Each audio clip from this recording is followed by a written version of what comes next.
What's up everyone, welcome to this video. In this video I will show you how to fix if Galaxy S25 Ultra keeps vibrating. So to fix this issue, first of all open Galaxy Store.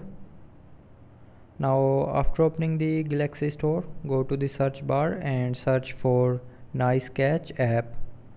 So click on this green icon app and then install it, and after installing open the app and then turn on this button on the top right corner. Now after that click on vibration history button to turn it on, and then check which app is vibrating your phone and then turn off that app's vibration. Now after doing this, if you're still facing the issue, then try updating your mobile software. So to do this, open settings, scroll down to the end and click on software update, and then click on download and install.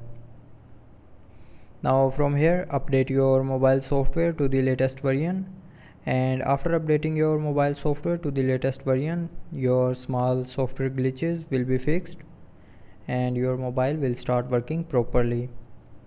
But after updating, if you're still facing the issue, then the last solution is reset all settings of your phone. So to reset settings, open settings, scroll down and click on general management. Now in general management, scroll down and click on reset. Now here in reset, scroll down and click on reset all settings, and then again click on reset settings to confirm. So when you will click on reset settings option here, it will reset all your mobile settings, but it will not delete any data from your phone. And after that your vibration issue will be 100% fixed. So I hope you liked the video. Thanks for watching.